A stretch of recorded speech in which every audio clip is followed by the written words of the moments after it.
The moment my family brought Buddy home from the shelter, he walked straight to me, sat perfectly, and waited. Not for a command, not for a treat. He just sat there, staring into my eyes with this intensity that made my 7-year-old heart skip a beat. My mother laughed and said, "He's already bonded with you." But I knew it was something more, something stranger, something that felt like a secret the dog was keeping. 3 days later, something happened that changed everything. I was in the backyard playing alone, building a fort out of pillows and blankets, when I heard my father calling from inside the house. "Marcus, Marcus, come here. Marcus, come." I froze. The only people who called me Marcus were my teachers and my grandparents. At home, everyone called me Mark. My friends called me Mars. Nobody called me Marcus. But Buddy did. Or rather, Buddy responded to Marcus like it was the most natural thing in the world. He came running from across the yard, ears perked, tail wagging, and sat perfectly at my father's feet. A trained sit, the kind you see service dogs do. My father looked confused. "That's weird," he said. "The shelter never mentioned he was trained." I remember standing there, my 7-year-old brain struggling to make sense of it. How did Buddy know to respond to Marcus? My parents had just named him Buddy 3 days ago. They'd never told him my name. I was certain of that. That night, I asked my mother about it. "Did you tell Buddy my real name?" She gave me a strange look. "Your real name? Your name is Marcus, honey. That's what the shelter has on file. That's what the adoption papers say." I felt something twist in my stomach. "But you call me Mark."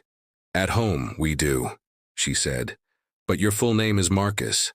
We've always called you Mark since you were a baby, but your official name is Marcus." I'd never thought about it before. My full name had always felt like something that existed outside my actual life, like a word in a book that someone else wrote. But Buddy knew it. Somehow, this dog knew my full name before I fully understood what it meant. Over the next few weeks, I started noticing other things. Buddy didn't just respond to Marcus.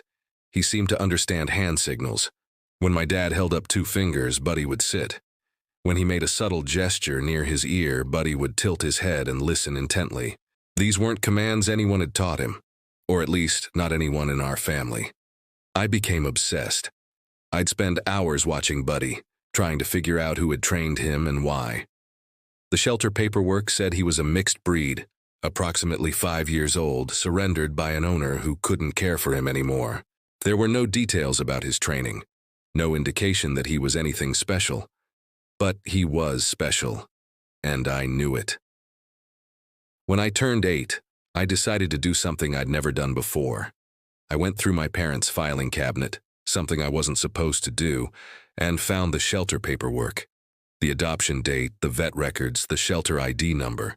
And there, in the previous owner section, a name. Dr. Eleanor Reeves, an address I didn't recognize, a phone number that had been crossed out. I stared at that name for hours. Dr. Eleanor Reeves. She'd trained my dog to know my name. But how? How could she possibly know my name before my parents had even brought Buddy home? I asked my mother about it casually one afternoon while we were cooking dinner. "Hey, Mom, do we know anyone named Eleanor Reeves?" She froze. The wooden spoon she'd been holding clattered into the sink. "What?" I asked, confused by her reaction. "Where did you hear that name?" she asked, her voice tight and strange. I saw it somewhere," I said, not wanting to admit I'd been snooping through files. She turned away from me, gripping the counter. "We don't know anyone by that name," she said. "And I don't want you asking about her again." "But I said no," she interrupted. And there was something in her voice that made me stop. Something scared, something protective, something final. That night, I couldn't sleep. I lay in bed listening to Buddy snore softly from his dog bed next to my door. And I wondered about Dr. Eleanor Reeves. Who was she? Why had my mother reacted so strongly to her name? And most importantly, why had she trained Buddy to know my full name?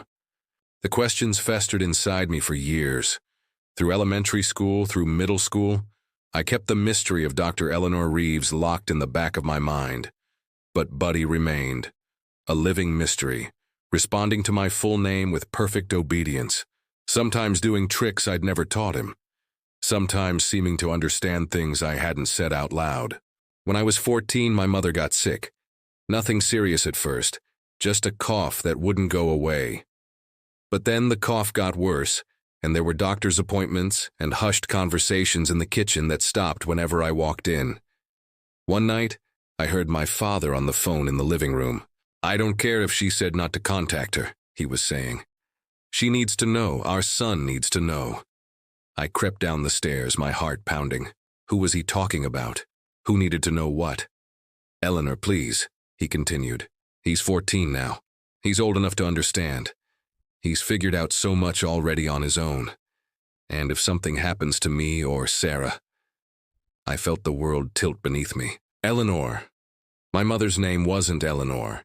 That meant Dr. Eleanor Reeves. My father was talking to her, about me, about my mother being sick. I made a decision that night. When my parents were asleep, I took the adoption paperwork from the filing cabinet again and copied down the address. Then I did something I'd never done before. I used my parents' computer to search for information about Dr. Eleanor Reeves. I found her within minutes. She was a child psychologist. She worked at a private practice across town, and her credentials page included a photo. She was a woman in her 50s with kind eyes and silver-streaked hair, and when I saw her face, I felt something shift inside me. I didn't know why, but I recognized her.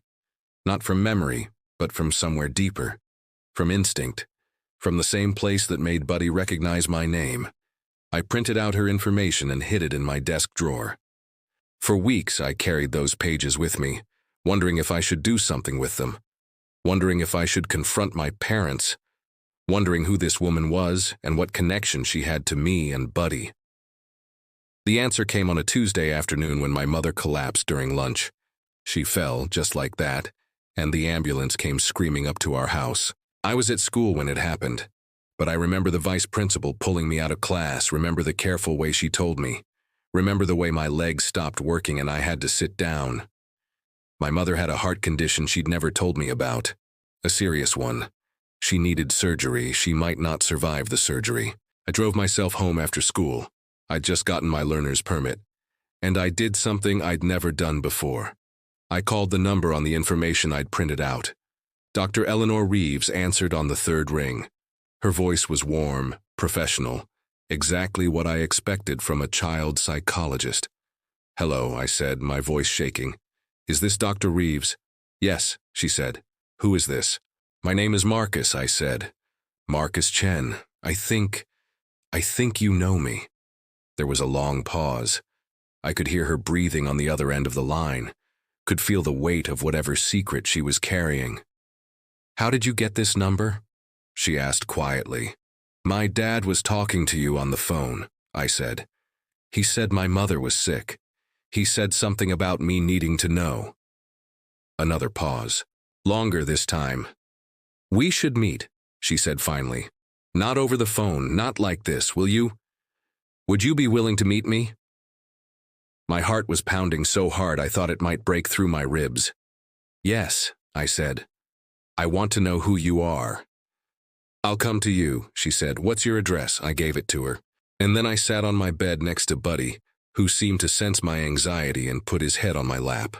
I ran my fingers through his fur and whispered, "You know, don't you? You've known all along." Dr. Eleanor Reeves arrived at my house an hour later. I met her at the door and my instinct was confirmed.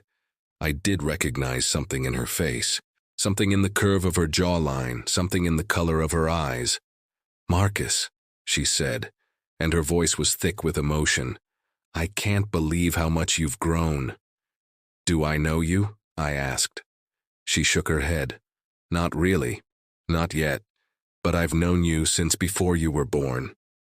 My stomach dropped. "What are you talking about?" She glanced at Buddy, who had come to greet her with that same perfect sit he'd given everyone. "Can we sit down? This is a long story." We sat in the living room and she told me everything. Dr. Eleanor Reeves had been my mother's therapist when my mother was 17 years old. My mother had been pregnant, with me, and the father was someone my mother's parents disapproved of, someone they'd forbidden her from seeing. someone who had hurt her deeply before disappearing from her life. My mother had considered adoption. She'd considered unalive. No, I won't say that word. Let's say she'd been in a dark place. A very dark place. Eleanor had been the one to help her through it. She'd encouraged my mother to keep me, to believe in herself, to understand that she was stronger than her circumstances. And over time, my mother had done exactly that. She'd become strong. She'd built a life. She'd met my father, and they'd decided that I would grow up calling myself Marcus, carrying my mother's maiden name as my middle name, protected from the truth of my origins.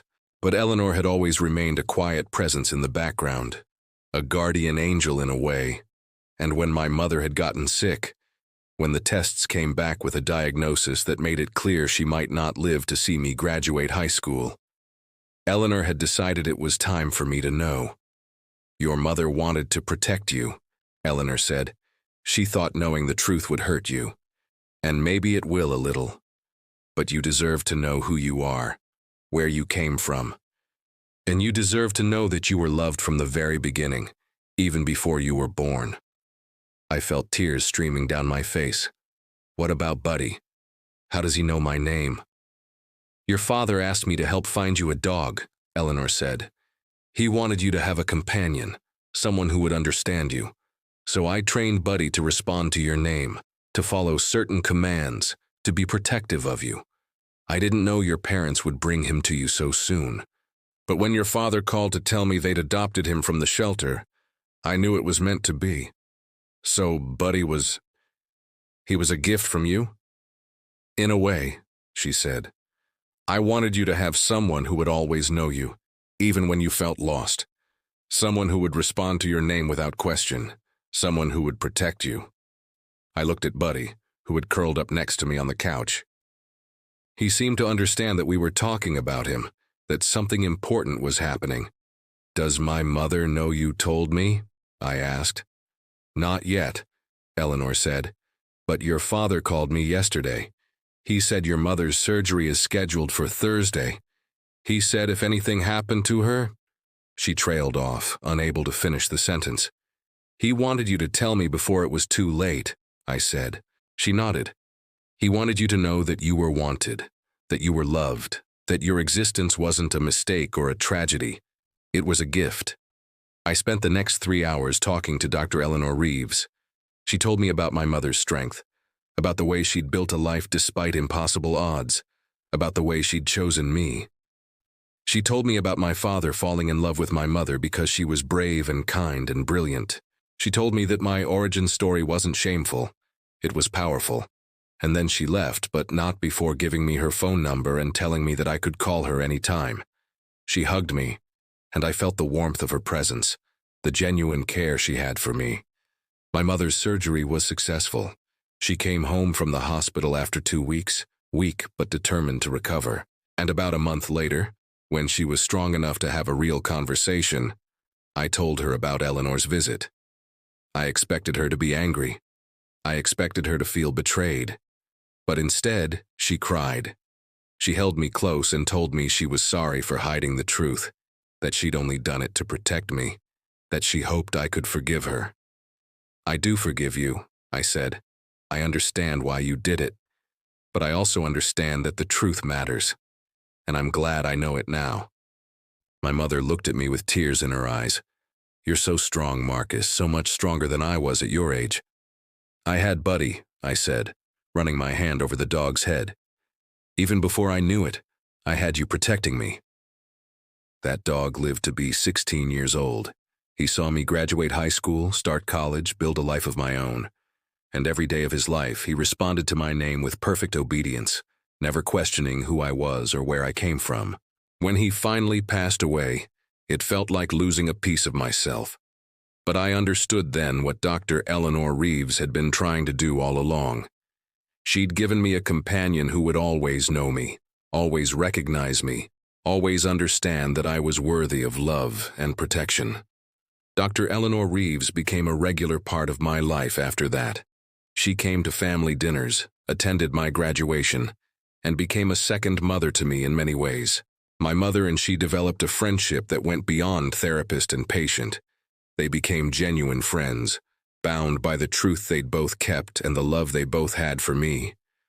I learned that sometimes the people who know us best are the ones who've been quietly protecting us all along. Sometimes the greatest gifts are the ones we don't understand until we're old enough to appreciate them. And sometimes the way someone responds to our name can tell us everything we need to know about whether we're loved. Years later, when I was in my 20s, I did research into dog training. I learned that it's incredibly unusual for a dog to know someone's name before meeting them.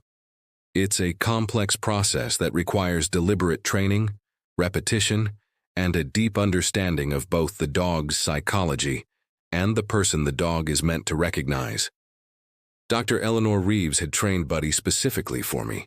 She'd taken the time, spent the energy, and invested in my well-being before I even knew who she was.